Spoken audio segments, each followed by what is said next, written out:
Desde el 11 de diciembre te acercamos a Doha con vuelos diarios y directos desde Madrid. Iberia, cada día es el primer día.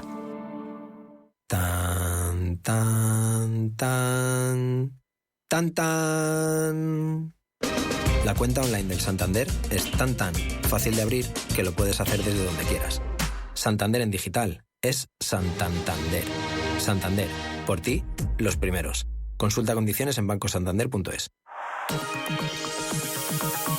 La dirección de Radio Intereconomía no se responsabiliza ni comparte necesariamente las opiniones y consejos de sus colaboradores o las realizadas por terceros ajenos a este programa.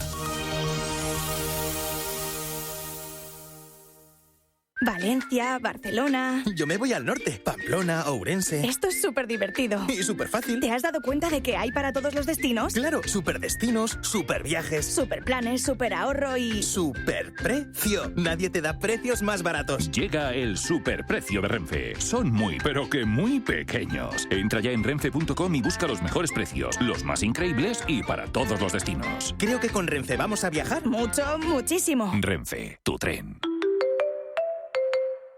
Ejercita tu rostro desde la comodidad de tu casa con Ver2 de Foreo. Con Ver2 elevarás, esculpirás y reafirmarás tu rostro. Gracias a sus 4 tipos de microcorrientes, reduce las arrugas y mejora la firmeza desde la primera semana. Es la alternativa de Foreo segura, indolora y no invasiva a las inyecciones, los hilos tensores y los liftings faciales. Visita el espacio Foreo en la parafarmacia del Corte Inglés y empieza a cumplir tus propósitos.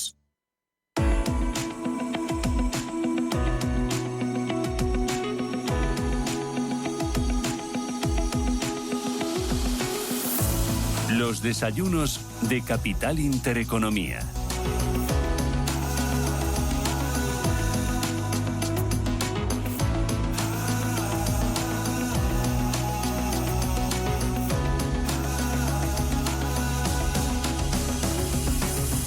Ayer se celebraba en Madrid la 10ª edición del Congreso DEC. Hoy nos acompaña Luis Miguel Domínguez, que es Country Manager de Génesis Iberia de Génesis. Gracias, Luis Miguel, por venir. Nada, bienvenido. Gracias a ti, gracias. Encantada. Oye, ¿qué tal fue el Congreso? Que me ha dicho que os aburristeis mucho, que terminasteis muy pronto, sí, que fuisteis prontito a casa. La verdad es que todo lo contrario. O sea, estuvo muy bien organizado. La verdad es que muchas gracias a DEC por la organización espectacular. O sea, salió todo como un reloj. Empezamos a tiempo, terminamos a tiempo. Además, yo creo que el poder de convocatoria fue muy importante. Alguno terminó más tarde que otro. Claro, el problema es que cuando empiezas a hablar de experiencia de cliente, tienes todo el evento, además los ponentes muy, muy interesantes, luego te cuento, sí. y luego se extiende con el espectáculo este que hubo de EWA, hablas de música, la gente se empieza a animar, luego había discoteca, pues estuvo perfecto y sobre todo pues que pudimos establecer mucho contacto, muchas relaciones con la gente, muchas conversaciones muy interesantes. Yo creo que todo un éxito y de nuevo pues darle la enhorabuena a DEC por la gran organización. Bueno, fue un encuentro de profesionales y también una auténtica revolución, ¿no? Que seguramente que todos saldríais con ideas, con propuestas y con nuevos contactos, ¿no? De cara a la edición siguiente, a la número 11, ¿no? Sí, el ambiente fue muy bueno, o sea, en todo momento. Y el contenido, porque me decías, es que nos hemos traído muchas ideas, muchos mensajes, alguna cosa novedosa que me llama la atención. Pues sí, la verdad es que aprendimos mucho de los ponentes, ¿no? O sea, nosotros, bueno, desde Génesis además, nos gustó mucho ver pues que ponentes como Lior Arusi o Richard Thaler o Ignacio Garralda pues estaban muy alineados con las líneas bases de lo que es nuestra estrategia de experiencia de clientes. O sea, la verdad es que nosotros apostamos mucho por lo que es la personalización, la experiencia como servicio, la empatía. Y la empatía, desde luego, ayer estaba por todos los lados, ¿no? En todo momento compartiendo experiencias, compartiendo información. Y al final lo que se trata es de, pues eso, en lo que nosotros, como una empresa de software, nosotros somos una empresa de software que somos líderes en el mercado de experiencia de cliente y lo que hacemos es vender herramientas, software en la nube que permita a nuestros usuarios, a los clientes, pues el crecer dentro de la experiencia de cliente, generar esa lealtad que al final viene de la mano de la empatía, ¿no? Y demostrar esa empatía, ¿no? Como veníamos comentando antes, ¿no? Tenemos que tratar de que las interacciones de los clientes sean las correctas, en el momento correcto, y yo creo que todos, si usamos el sentido común, sabemos hacerlo, pero a veces pues o no tenemos tiempo o o lo hacemos de otra manera o de la forma tradicional. Oye, y de aquellas experiencias, ¿cuál es la que más, o de aquellas ponencias, cuál es la que tú crees que más se podría aplicar, o de los mensajes recibidos se podría aplicar a vuestro caso, al de Génesis como líder en soluciones para contact center? Pues mira, pues nosotros nos identificamos mucho con la ponencia de Lior, que habló de la inspiración versus la desesperación, ¿no? Que muchas veces cuando llegas a un punto de desesperación y empiezas a hacer las cosas rápidas sin pensarlas, pues te pierdes toda esa parte de, oye, párate, piensa, trata de conseguir esa inspiración para desarrollar mejor tus capacidades, para desarrollar tus tareas en el día a día. Y aquí estamos hablando no solo de... Cuando hablamos de experiencia de clientes, pues tendemos a hablar de los usuarios, de los que llaman a los contact centers, de los que interactúan en la web, de marketing y demás, pero tenemos que pensar mucho en los empleados, ¿no? Cuando el empleado está contento, cuando el empleado se siente a gusto, cuando el empleado está feliz en esa empresa, pues atiende mejor a los clientes y todo eso se ve reflejado, ¿no? Y eso es un poco lo que hablaba Lior, ¿no? Fue muy interesante también ver varios casos de uso sobre todo cómo aplicar la inteligencia artificial, ¿no? A todo este mundo. Yo creo que todos estamos hablando de inteligencia artificial en todo momento. Bueno, ya se aplica desde hace mucho tiempo la inteligencia artificial, ¿no? A la experiencia de cliente, ¿no? Sí. A ser mucho más eficiente y a encontrar o a tener un mayor engagement con el cliente, ¿no? Sí, se lleva aplicando desde hace muchos años. Es verdad que ahora, pues con todo esto que surgió este año de ChatGPT y demás, pues todos lo tenemos más en la cabeza, pero la tecnología está ahí. Como decía también, pues Jorge Martínez Arroyo, pues eso se quedó, o sea, ha venido para quedarse. O sea, esto ya no podemos dar un paso atrás. Y además no es un virus, como dicen algunos, sino que es una auténtica oportunidad. No, es una gran oportunidad. O sea, nosotros en Génesis lo que estamos es invirtiendo muchísimo en I+D en inteligencia artificial. O sea, hemos creado un equipo de 400 personas en Budapest, para Europa, aparte de los que tenemos en Estados Unidos, y creemos que es donde hay más que invertir, ¿no? Porque estamos aprendiendo mucho, tenemos muchos datos de clientes, muchos datos de interacciones, del Customer Journey y todo esto, ¿no? Que está muy, muy de moda, y tenemos toda esa información. Lo que queremos es que todos esos clientes pues usen esa tecnología de una forma eficiente, racional y sobre todo ética, porque claro, hablamos mucho de la inteligencia artificial, pero siempre se nos viene a la cabeza, oye, pero ¿hasta qué punto esto se puede hacer, no se puede hacer? Y al final tenemos que aplicar, como decía antes, además del sentido común, un poco ética, ¿no? Que yo creo que está no está muy de moda lo de la ética últimamente, pero es verdad que hay que aplicarla. Y la inteligencia artificial es una herramienta que si la aplicamos con sentido común y con ética le podemos sacar muchísimo partido en todo momento. Oye, ayer, además de hablar de lo importante que es cuidar el empleado para que esto repercuta en esa experiencia de cliente, es muy importante también involucrar a toda la cúpula directiva. Sí, efectivamente. Al final necesitas que la empresa, toda su cúpula directiva, que todo el mundo esté alineado, y la forma de alinear a la gente es dar ejemplo, y los que dan el ejemplo pues son las cúpulas directivas. Nosotros pues no podríamos ayudar a todos nuestros clientes a nivel mundial si no fuera así. O sea, siempre pedimos a nuestros clientes que involucren a los directivos en todos los proyectos de transformación que se están llevando a cabo a nivel mundial. Tienen que participar, tienen que aportar ideas, tienen que apoyar a los equipos para pues que valores, como decíamos antes, como la empatía, pues permeabilicen en toda la organización. Y nosotros pues no podríamos pedir eso si no lo hiciéramos internamente dentro de Génesis, ¿no? Génesis es una compañía multinacional que es con presencia en más de 100 países y tenemos dos valores fundamentales, que uno es el I+D, pues que hace que la mayoría de las...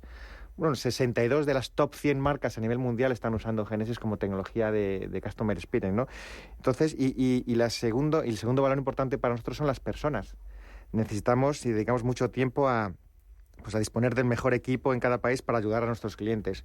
Y eso solo lo podemos hacer si también dentro de nuestra compañía los ejecutivos, los directivos están alineados. Si no podríamos vender esto mismo a nuestros clientes. Oye, me contabas ese encuentro, las numerosas ponencias, los directivos allí que os reunisteis, luego la fiesta, el espectáculo, pero también hubo sorpresa, ¿no? Premio Nobel. Sí, la verdad es que lo de tener a un premio Nobel allí hablando, ¿no? Y hablando de economía, hablando de experiencia de cliente, de empatía también, la verdad es que fue muy interesante.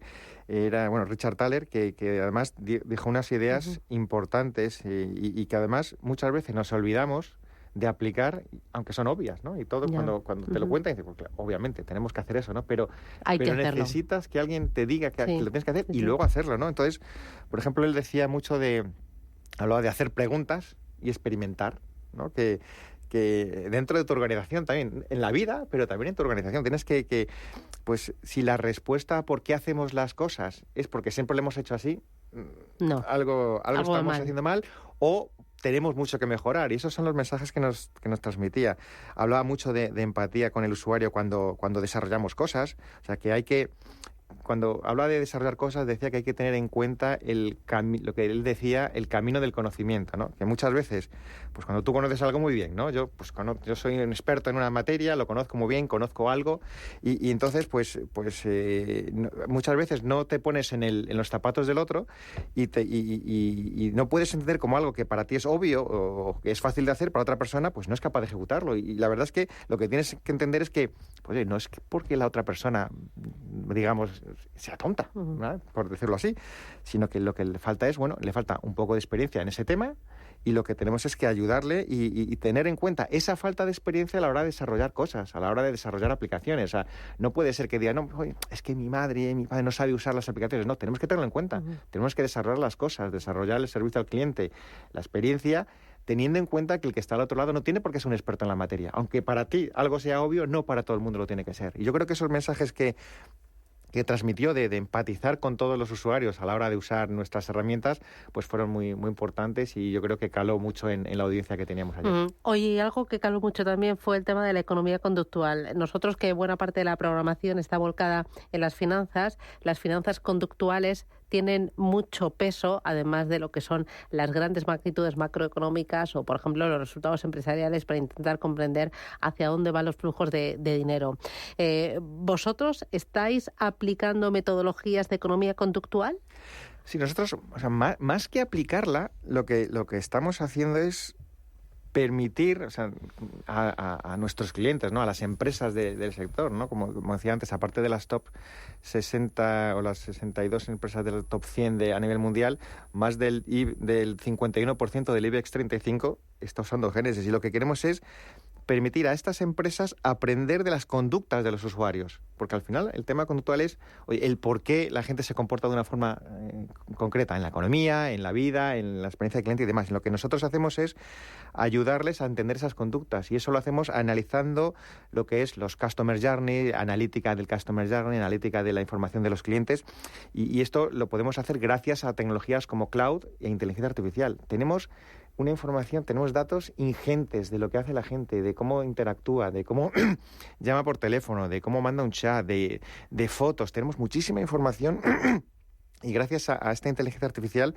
pues nos permite entender esos comportamientos, prever qué va a hacer, cuándo lo va a hacer, por qué lo va a hacer, el entender los sentimientos de las personas cuando están interactuando con nosotros. Como comentamos hace un rato, no hace falta hacer una encuesta a alguien para saber si es positivo o es negativo. Solo con saber el tono de voz, cómo se comporta, qué palabras usa, eres capaz de hacerlo. Y la inteligencia con el tono de voz yo muchas veces le digo, hay que sonreír, porque incluso cuando hablas por teléfono, aunque no le veas la cara, tú notas si estás sonriendo o no. Sí, yo llevo muchos años en este sector, pero me acuerdo además algo que me pasó en México. En México, te estoy hablando del año 2001, y se me quedó marcado que estábamos montando un tema de un contact center también en una empresa muy grande de México, y me acuerdo que un supervisor le decía a los agentes que tenían que sonreír, ¿no? Y uno le decía, ya, pero si no los están viendo, dice, sí.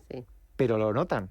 Entonces tienes que sonreír cuando estés atendiendo al teléfono, cuando estés atendiendo a cualquiera, siempre sonríe, porque lo van a notar, aunque no te estén viendo, lo van a notar. En la radio, por ejemplo, yo creo que sois conscientes de eso muchísimo. Nota muchísimo, sí. Oye, para terminar, 2 mensajes que nos llevemos de cara a la edición número 11.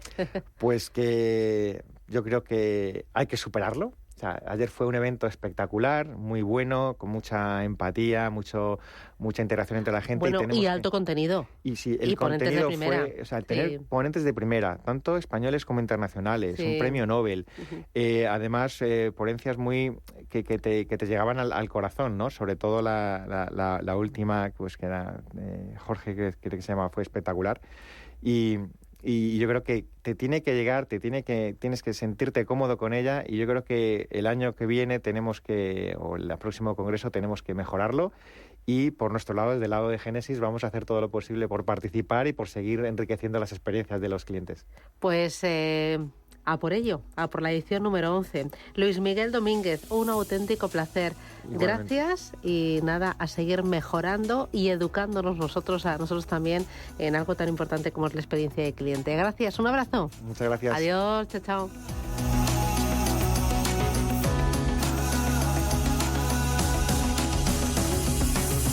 Intereconomía. Esto es Capital Intereconomía.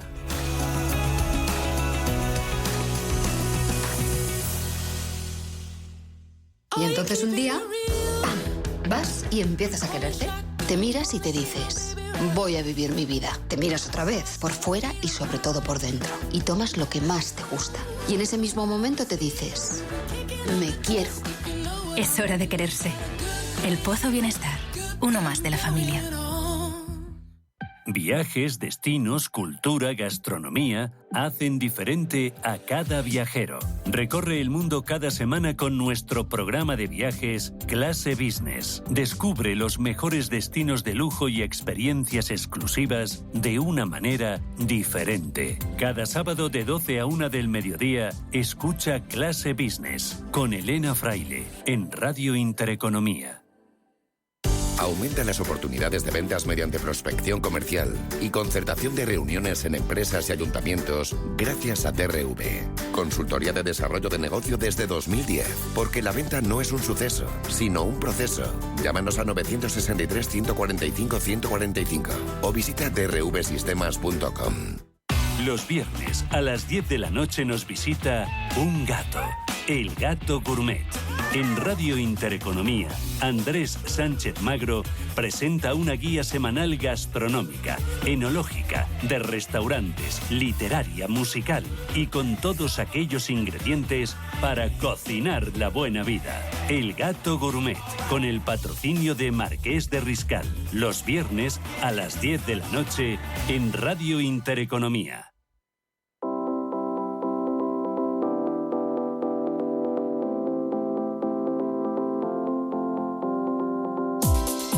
En Capital Intereconomía, empresas con identidad.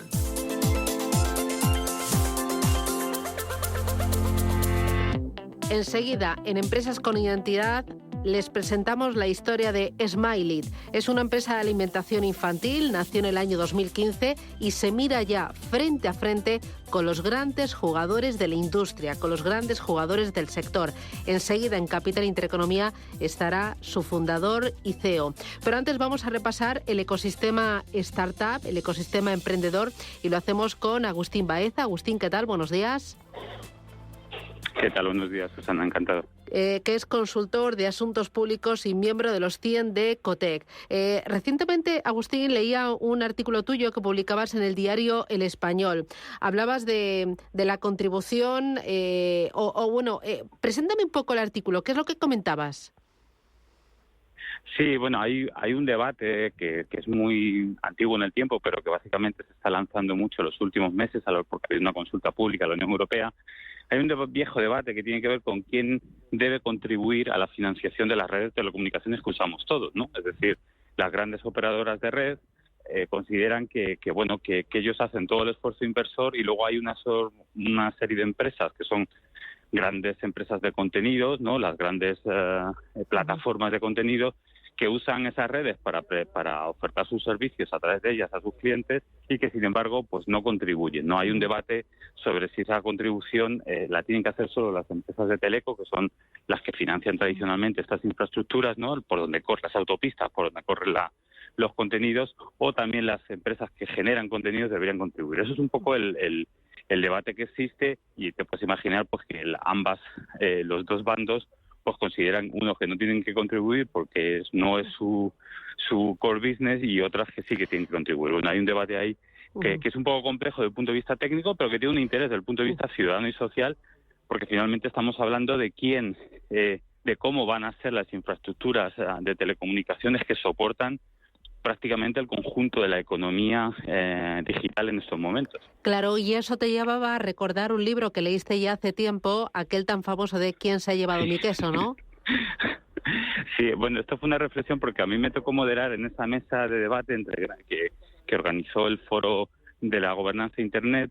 Pues me pidieron que moderara, ¿no?, la mesa de debate en la que estaban grandes empresas como Facebook, bueno, se llama Meta ahora, y Google, y también estaban Telefónica, Orange o Vodafone, ¿no?, por el lado de las operadoras de teleco. Entonces, cuando estaba produciéndose los distintos argumentos durante el debate, me estaba permanentemente acordando de ese libro que los que peinamos canas, como digo yo, recordamos de finales de los años 90, que se hizo muy popular, digamos que fue el primer libro de esto que ahora podríamos llamar coaching empresarial o management empresarial de alto consumo, que digamos tuvo mucho éxito hace 20 y tantos años, y me estaba acordando constantemente de él porque tenía la sensación de que finalmente aquí lo que estaba viendo un debate es, bueno, sobre lo que yo llamo el excedente del productor, es decir, el ecosistema Internet genera, lógicamente, oportunidades para muchas compañías, y hay unas que parece que lo están sabiendo aprovechar mejor en términos de beneficios que otras. Es un poco el debate que hay de fondo, ¿no? Claro, y tú apuntabas que la clave está en el reparto de los beneficios extraordinarios que produce el conjunto del ecosistema al que llamamos Internet. Claro, o sea, el resumen de las posiciones son muy sencillas. Las empresas de teleco consideran que ellas en los últimos años están perdiendo rentabilidad en sus inversiones, están viendo incrementar la necesidad de invertir más y más, porque cada vez, claro, lógicamente, cada vez consumimos, todos los ciudadanos y las empresas consumimos más contenidos, y con lo cual necesitas una infraestructura de red más potente. Mientras que todos están pidiendo desde hace años a la Unión Europea pues que obligue de alguna manera, o que haga una norma que obliga a una contribución, o que le puedan, por lo menos en términos regulatorios, también negociar con estas plataformas que financien en parte estas infraestructuras de red. Uh-huh. Todas las plataformas dicen, no, oiga, yo ya financio con cables submarinos y con otro tipo de cuestiones, y yo no tengo por qué financiar eso. Y además porque al final, claro, es verdad que esto sí llevan razón, porque al final todo el ecosistema es simbiótico, es decir, ¿quién fue antes, el huevo o la gallina? Es decir, necesitamos más infraestructura de red porque hay más empresas de contenidos que lo ofertan, o necesitamos, o al revés, ¿no? Esto es una cosa, es decir, es una relación simbiótica. A más contenidos y más oferta de contenidos, lógicamente necesitamos infraestructuras más potentes que lo sustenten, ¿no?, y que lo permitan, digamos, el consumo de esos contenidos. Claro, tú ahí dejas algunos mensajes claros, como que, por ejemplo, esto no es un fallo de mercado. Bueno, esto es un argumento de las empresas de telecomunicaciones con las que yo no estoy particularmente de acuerdo. Creo que este argumento está un poco cogido por los pelos. Como antiguo profesor de teoría económica y de microeconomía, pues un fallo de mercado no estamos ante un fallo de mercado. Un fallo de mercado se está ante un mercado en el que por alguna razón no se produce el máximo bienestar posible que se podría producir. Por eso el Estado, digamos, interviene de alguna manera. Cuando hay contaminación en un mercado, pues pone un impuesto contra la contaminación. Cuando no hay oferta suficiente, ¿por qué? Pues porque las empresas no quieren, entonces interviene el mercado. Hay muchas situaciones en las que existen fallos de mercado y, digamos, la teoría económica te dice que el Estado interviene para corregir ese fallo, no para sustituir al mercado, sino para corregirlo y poder maximizar el bienestar de la sociedad. En este caso yo creo que no estamos ante un fallo de mercado, estamos simplemente ante un mercado que, digamos, que genera oportunidades para muchas empresas y distintos sectores, y bueno, probablemente hay unos sectores y unas empresas que están, entre comillas, aprovechando mejor esa situación porque tienen otros modelos de negocio, etcétera, ¿no? Yo alguna vez lo he dicho a una empresa de telecomunicaciones, les he dicho, oiga, si tantos beneficios generan lo que se llaman las plataformas de contenido, bueno, pues sean ustedes también, por ejemplo, plataformas de contenido, aprovechen esas oportunidades que te brinda el ecosistema Internet, ¿no? Pero no creo que estemos honestamente ante lo que en puridad podríamos considerar un fallo de mercado. Claro, ¿y hay quién tiene más poder de negociación, las plataformas de contenido o los operadores?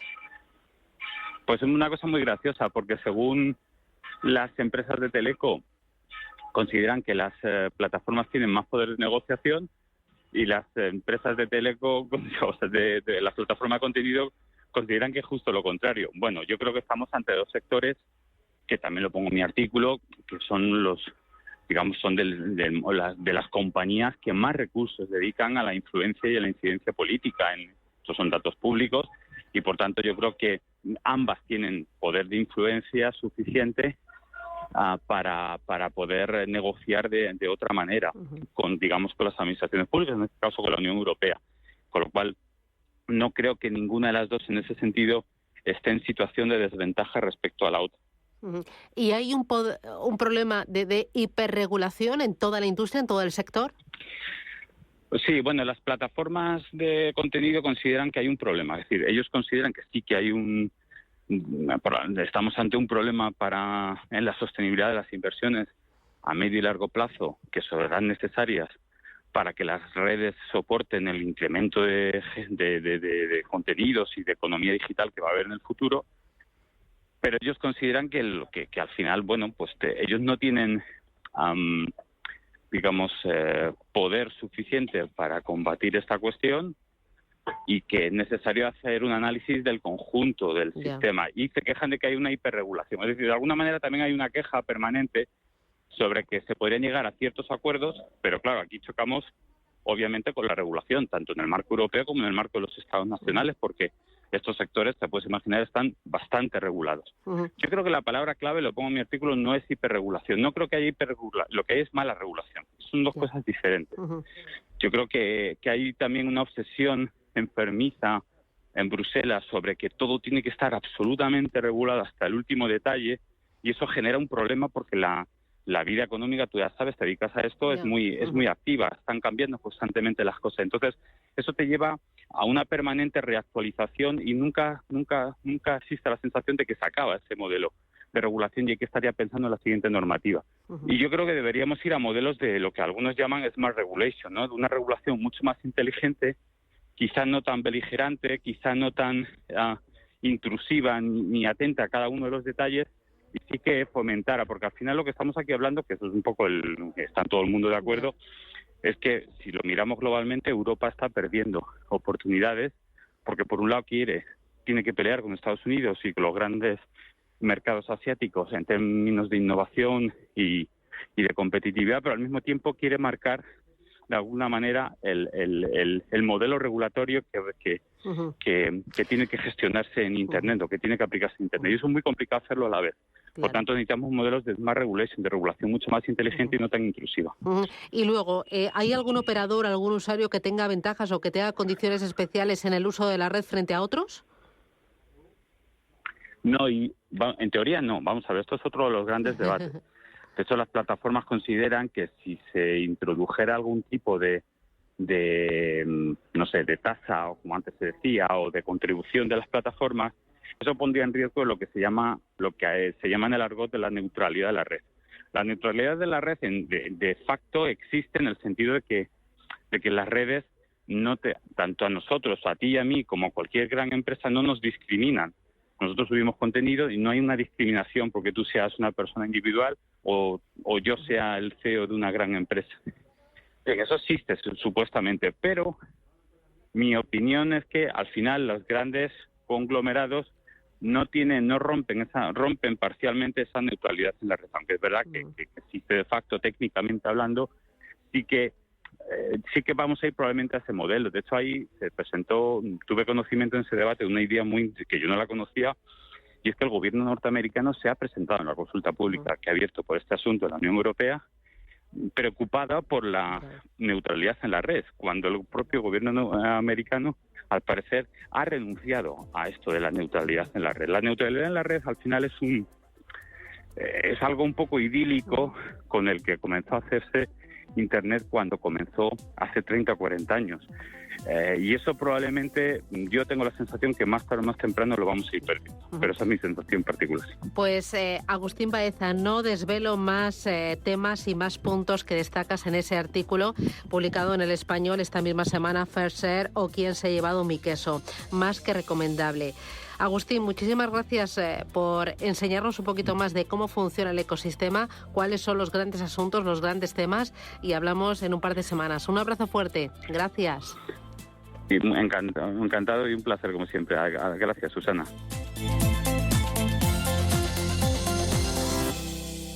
En Capital Group, invertimos pensando en la próxima generación y no en el próximo trimestre. Invierte con la mayor gestora de fondos activa del mundo con más de 90 años de historia. Más información en capitalgroup.com/es. En Hyundai te llevamos del coche más vendido en España a la tecnología más innovadora. Porque tienes un Hyundai Tucson híbrido enchufable con etiqueta cero por 324 euros al mes con nuestro renting a particulares, todo incluido. Más información en Hyundai.es. Querido diciembre, este año quiero viajar. Con TUI Viajes El Corte Inglés, cumple tus deseos y viaja este puente de diciembre y Navidad a tus destinos favoritos. Mercadillos por Europa, Nueva York, Laponia, Jordania o fin de año en Egipto. Reserva ahora sin gastos de cancelación y desde solo 15 euros. Consulta condiciones en Viajes El Corte Inglés. Cada sábado, en Rienda Suelta, te contamos todo lo que se cuece en el panorama ecuestre. Deporte, actualidad, ocio, cultura, tradición, salud y mucho más. De 2 a 3 de la tarde, todos los sábados, en Radio Intereconomía, galopamos en las ondas con Rienda Suelta.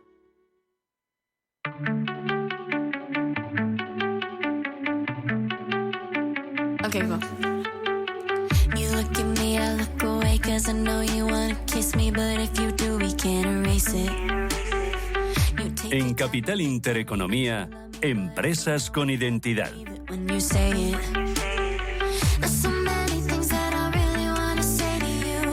I'd give anything to go back before we ever knew. Let this feeling. Hoy en Empresas con Identidad les presentamos a una startup española que reúne todas las condiciones para revolucionar el mundo de la alimentación infantil. Es Smile-It.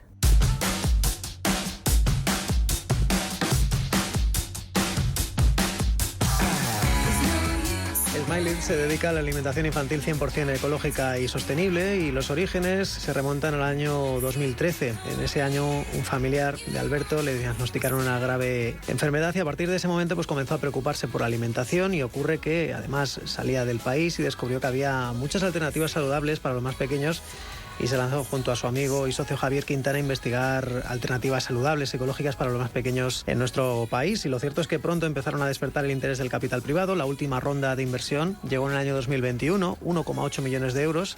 Ese mismo año, 2021, aumentaron su facturación un 14%, más de 3 millones de euros en ventas cuando el sector estaba en una absoluta caída. Y este verano además han abierto una fábrica de tarritos en Jerez, en la que han invertido más de 2 millones de euros. Una empresa que nos recomendaba recientemente este mes la compañía Vaya Foods. Yo creo que es algo fundamental que nos enseñen la importancia de la nutrición desde pequeñitos, ¿no? Y ahí yo voy a recomendar sin duda a Smile-It, que es una compañía de alimentación infantil que cuida muchísimo los detalles, y yo sin duda recomendaría que vinieran por aquí a Alberto y a Javi, que son dos grandes personas y dos grandes empresarios. Actualmente son la segunda marca con mayor cuota de mercado en este nicho de la alimentación infantil ecológica. Es la marca española que más vende en su categoría y una de las que más crece en el canal online. Están presentes, Susana, en 11 países: Europa, América Latina, Asia. Portugal es su mercado más consolidado fuera de España, y están presentes en más de 7.500 puntos de venta. Alberto Jiménez Mateo es CEO y cofundador de Smile-It. Alberto, ¿qué tal? Buenos días. Un placer estar con vosotros. Oye, cuéntanos cómo fueron los primeros momentos de Smile-It.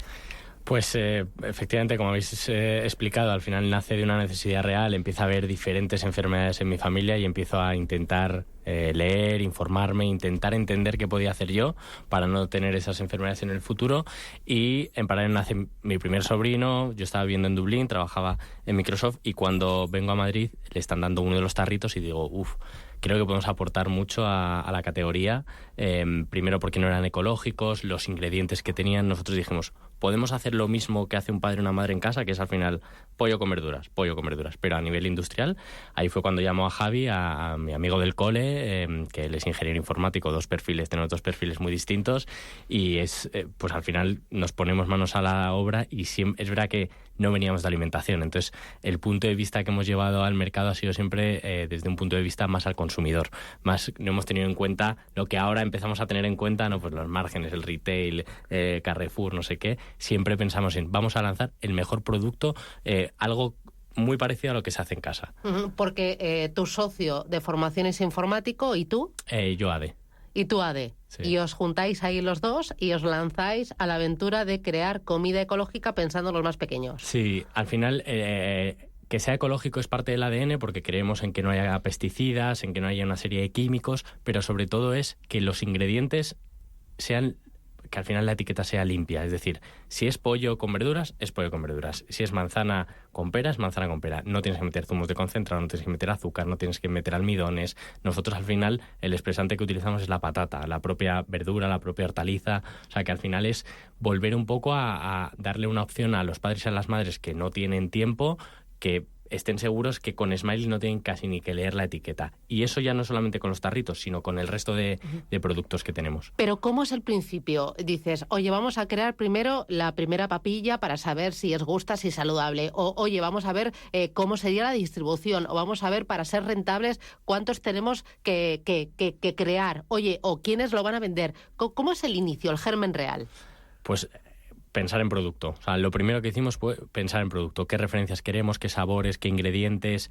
¿Qué fábrica nos lo va a hacer? Porque no teníamos fábrica en ese momento. Entonces, claro, al final es ir con un PowerPoint a una fábrica, tejido industrial pyme, y hubo una fábrica que confió en nosotros, estaban en Jaén, y gracias a ellos estamos aquí. Hemos ido creciendo, hemos ido cambiando de fábricas, pero al final lo primero fue pensar en el producto, el mejor producto del mercado, y luego ya las vías de comercialización, los precios. Nosotros al final apostamos por estar en todos los canales con la misma marca, es decir, farmacia, e-commerce, supermercado, tienda ecológica, bajo la misma marca, que es algo que no suele pasar. Y este verano habéis abierto esa fábrica en Jerez. No sé cuántas fábricas dispone actualmente Smiley para toda esa cadena de producción. Ahora mismo, desde los números que has dicho, la verdad es que hemos crecido bastante. Este año acabaremos unos 14 millones de facturación. Decidimos comprar la fábrica pues porque fue un momento oportuno, ya teníamos una capacidad productiva suficiente para tener la fábrica a pleno rendimiento, cosa que en el pasado no hubiésemos sido capaces.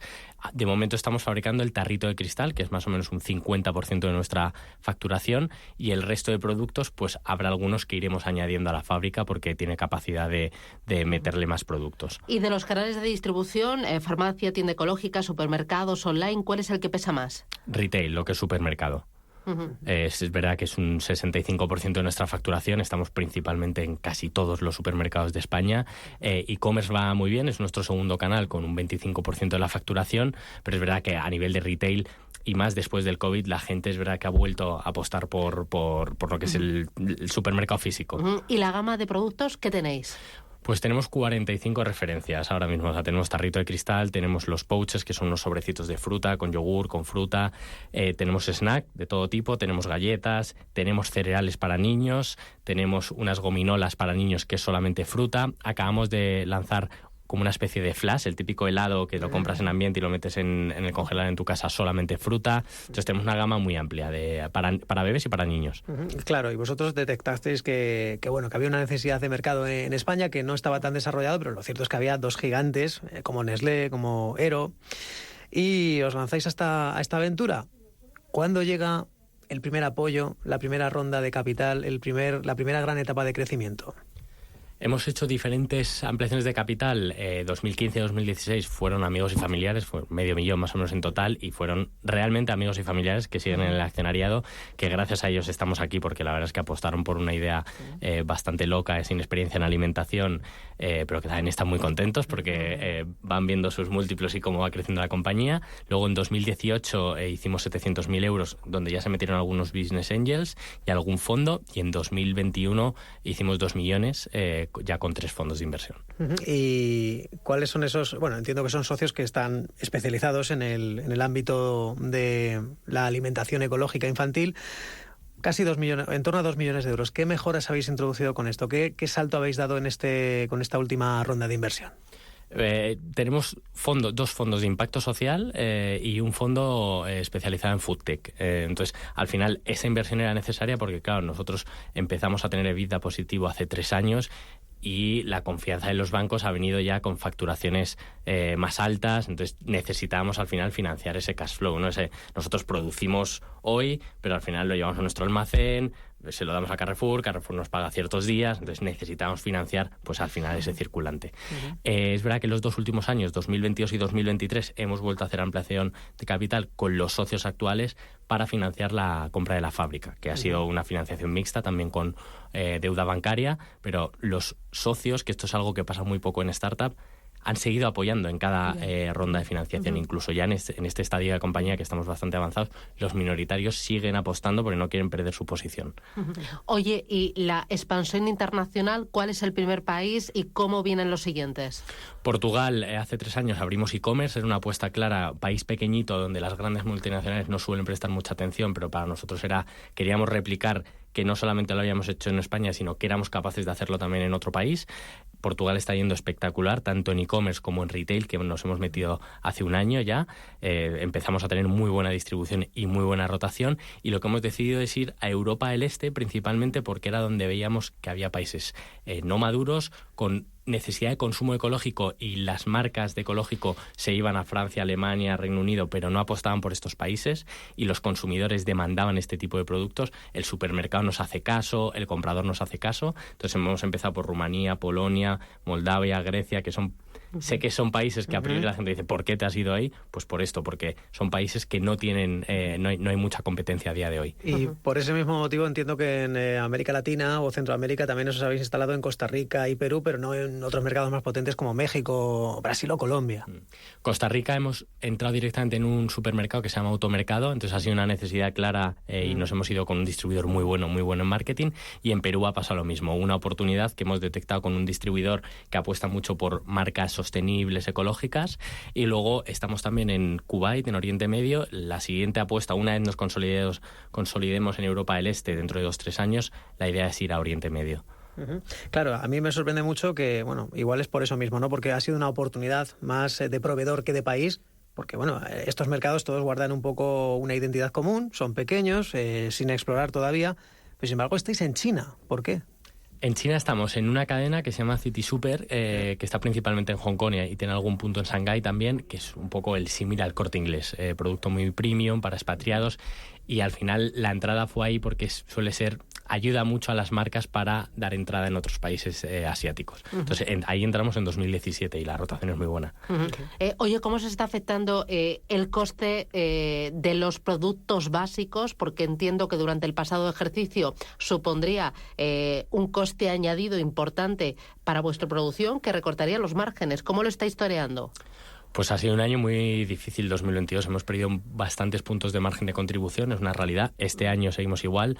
No hemos sido capaces de repercutir al cliente final toda la subida de precios que nosotros hemos tenido de proveedores de gas, de electricidad, de maquila, de materia prima. Entonces, pues lo hemos asumido nosotros, hemos perdido más margen y estamos ahí pues haciendo reestructuraciones como podemos para poder mantener el margen, pero llevamos 18 meses que están siendo muy duros. Claro, entiendo que los costes es algo muy importante para vosotros, pero también el tema de la regulación. No sé si la regulación es la misma en Colombia que en España que en Kuwait. Es común en Europa, pero es completamente diferente en otros países. Entonces, por ejemplo, a nosotros Perú nos ha llevado el registro 18 meses. También es verdad que hay una barrera de entrada, porque una vez lo tienes, eres muy ágil a nivel de entrar en supermercados, pero es verdad que las regulaciones son duras. En cada país es diferente. Claro, son duras y además lleva mucho tiempo, ¿no? Que con eso tienes que jugar a la hora de abrir un nuevo negocio, un nuevo mercado. Sí, afortunadamente tenemos un equipo de calidad que interno que nos apoya, pero es igual que Marruecos, son países que son muy complejos. La entrada es difícil. No puedes entrar con todos los productos, no puedes entrar, por ejemplo, en Perú hay una regulación que es al final, pues para que se produzca allí, que es no puedes ir con fruta porque el gobierno te dice, oye, el producto tiene azúcar, pero es el propio del azúcar. O sea, es complejo entrar, pero bueno. Fructosa, sí. Es verdad que todos los competidores que queremos entrar ahí tenemos la misma limitación. Oye, empleo. ¿A cuántas personas dais empleo? Pues somos 50 ahora mismo, 40 en la oficina de Madrid y 10 en la fábrica en Jerez. ¿Y perfiles? Pues tenemos perfil marketingiano, perfil e-commerce, perfil ventas, perfil internacional, finanzas, IT, o sea, bueno, un perfil muy variado. Y luego en fábrica tenemos dirección de calidad, 2 personas de calidad, mantenimiento y operarios. Por cierto, ya para terminar con el tema de el plan de expansión internacional, has hablado de 2 o 3 años para consolidarse en esos mercados, ¿no? Madurarlos. ¿Tú te ves en 2 o 3 años abriendo una fábrica fuera de España para tener más facilidad a nivel logístico en esos países? Podría ser una opción. Para Europa es verdad que de momento lo vemos más complicado, porque creo que desde España la mano de obra está bien y lo tenemos muy controlado. Obviamente, si queremos ir a Asia o Latinoamérica, habría que producir allí sin duda. Oye, las últimas 3 preguntas. ¿Cuánto ha mejorado o cuánto ha empeorado la alimentación infantil en los últimos años? Ha mejorado mucho. Yo creo que estamos muy orgullosos de que Smiley ha sido gran parte del cambio. Hemos puesto las pilas a las multinacionales han reformulado sus productos. Entonces, creo que es una de las partes que estoy más orgulloso como emprendedor, que ha servido realmente para reformular el lineal de infantil, porque no tenía ningún sentido que una papilla esté asociado con una marca de Colacao. O sea, el niño de 6 meses no necesita comer así. Él pues, está luchando por sujetar la cabeza, como no lo necesita. O sea, que estamos orgullosos de que ha habido un gran cambio, y yo creo que también las grandes marcas, oye, están espabilando y lo están haciendo bien. ¿Cómo os veis dentro de 3-5 años? Pues con la misma energía que después de 8 años tenemos. La verdad es que nos vemos como una compañía que ya empieza a ser una compañía pues mediana, que da empleo, que nos metemos en diferentes categorías, y yo creo que tenemos un potencial para crecer brutal. Es verdad que la natalidad decrece, pero no hay mucha competencia en infantil. Entonces yo creo que hay una oportunidad para estar en 40-50 millones de facturación con muy buenos EBITDAs, dar múltiplos a los inversores y ir dando pasito a pasito. La mejor lección que habéis extraído de la pandemia. Pues yo creo que nosotros siempre hemos sido así, pero ahora lo estamos viendo en muchas tecnológicas. No nos hemos sobredimensionado. O sea, es decir, al final no puedes tener un equipo de 200 personas facturando 10 millones, que esto es algo que muchas startups siempre te preguntas, ¿no? Y dices, joder, ¿lo estoy haciendo yo mal o lo están haciendo ellos bien? Bueno, pues ahora vienen los ERTEs.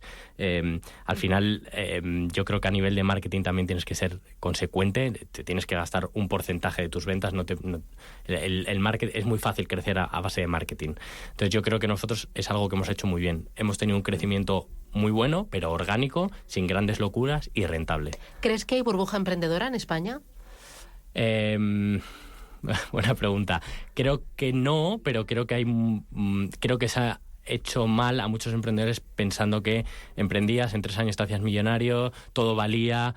Creo que hay que ser consecuente de cuánto puede valer una empresa, cuánto puede facturar una empresa. Pues es que a lo mejor una empresa de determinados sectores no puede recaudar 100 millones de euros. No tiene sentido que eso, porque no puede valer 1.000, pero que es que si vale 200 o 300 está muy bien. Se puede dar muy buen múltiplo a los inversores, crear empleo de calidad. Entonces yo creo que hay que ser más consecuente con lo que tenemos.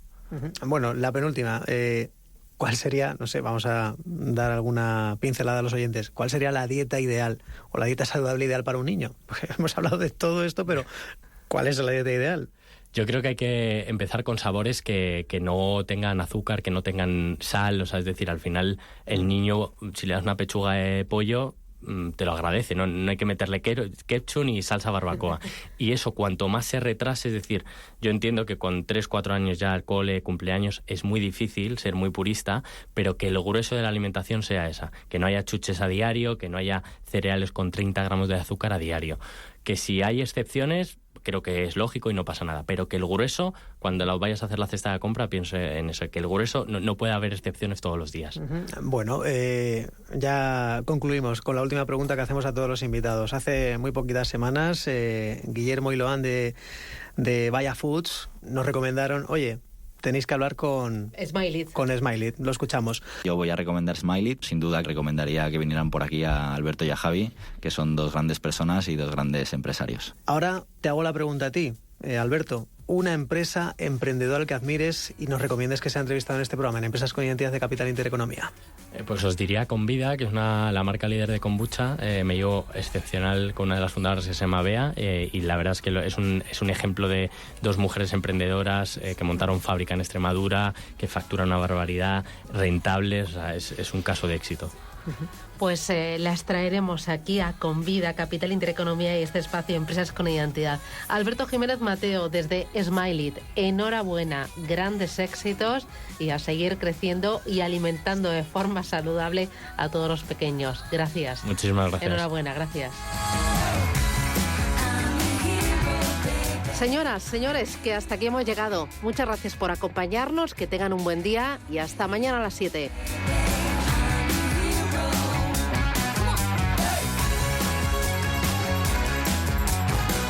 Intereconomía. Esto es Capital Intereconomía.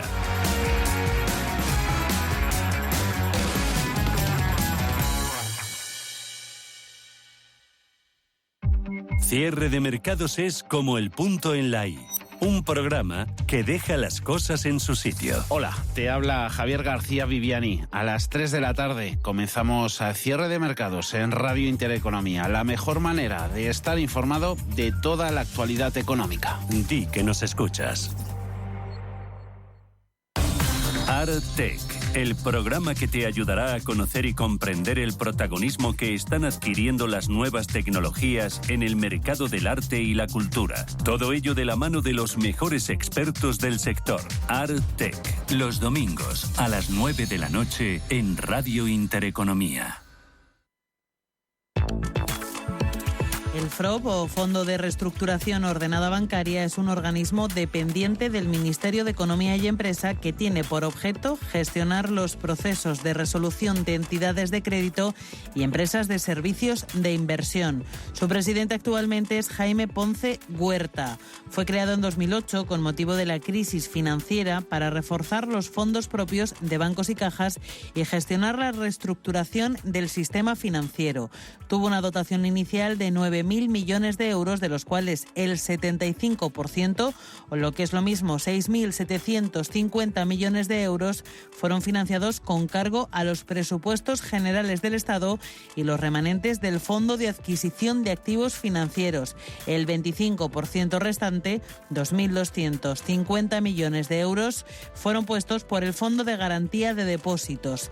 El FROB puede asumir la gestión de las entidades financieras, sustituir a su Consejo de Administración de forma provisional hasta que la entidad intervenida sea adquirida por otra, y también puede recapitalizar bancos utilizando diversos procedimientos. Por último, puede prestar dinero a los bancos a los que ayuda, aunque son préstamos que estos deben devolver y no a un interés reducido. Radio Intereconomía, la radio de los negocios.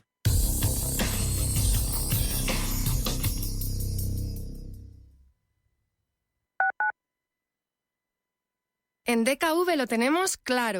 Cuidar la salud de tus empleados es cuidar tu negocio. Por eso, nuestros seguros para empresas te ofrecen planes personalizados de prevención, medicina digital y facilidades para el cambio. Llama al 91 903 26 84 o entra en dkv.es/negocios y contrátalo ya. Inversiones inmobiliarias Grupos Eneas, cesiones de créditos, inmuebles en rentabilidad, compra, reforma y venta, rentabilidades hasta el 12%. Infórmese en el 91 639 0347 o en info@eneas.com. Inversiones inmobiliarias Grupos Eneas. Ver el mundo como Van Gogh, adentrarse en la vida de Janis Joplin o conocer mejor a Rosa Montero desde el sofá. Conéctate a CaixaForum Plus, la plataforma gratuita de cultura y ciencia. Series, documentales, podcasts, conciertos y mucho más. La cultura que te espera. CaixaForum Plus, Fundación La Caixa. La Cabrera, reconocida durante 4 años consecutivos como uno de los 50 mejores restaurantes de Latinoamérica y elegido como el mejor asador de Buenos Aires, te invita